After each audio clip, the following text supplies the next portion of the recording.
flip. This would be our sort of framework for considering where physical is part of the greater whole. So one thing that we are always conscious of is that players only ever exist in the moment. So they either solve the problem in front of them or they don't. All we can ever do really is increase the likelihood that they solve that problem. So there's nothing that we can do that will absolutely guarantee they're going to solve that problem when they face it. It often feels that things like, right, you have to squat more. Why? Well, because then they're going to be stronger and therefore they'll be a better player. Like, well, maybe they're not. Maybe spending more time doing that takes away from them solving the problem in a different way. So it's always, everything has its place. It's trying to distinguish for each individual, each team and each situation what's the right thing to do at the right time, I suppose.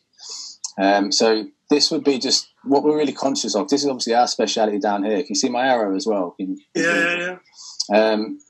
We're very obviously conscious of the physical. We specialise in that, but we're very conscious of how that connects to the other areas. So physical to technical would connect through movement specificity.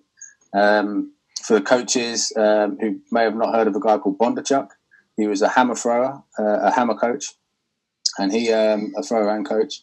And he developed this system of specificity of movement, which would go from general, which would be something unrelated to the hammer throw, like a squat, and it would get more and more specific until the competitive exercise, the top of that, which we might come down to later on in terms of the full framework, was the hammer throw itself.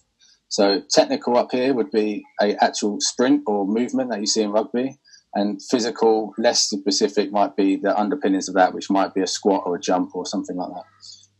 Technical relates to tactical through movement context. So wonderful, I can fizz a left-hand pass 25 metres, but if I do it when the guy's 2 metres next to me, then it's probably not very relevant and not the right choice.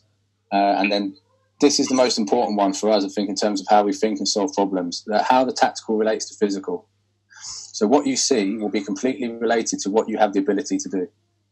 So a player who can cut, we'll go through a few individuals here, players who have extreme reactive abilities and can cut at sharp angles because of that, they will see the game a lot wider than a almost lumpier player, your lower numbers, as you call them.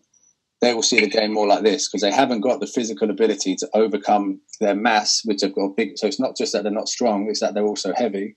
So when they're moving that way, they might not have the strength or power to be able to then cut. So they're not going to see those options. They're going to see those options. So that's Peter Walton, strong barrier, running over people. Yeah. He's all over. So we need to be really aware of that when we're communicating with players, because if they're not that type of player that can cut really extreme angles, there's no point us expecting them to do that. Doesn't mean we shouldn't train it, because you can still train towards it and improve it, but your expectations probably have to be a little bit lower. Before we move on to the videos, anything to add to that, Taps? No, I think that was pretty well rounded.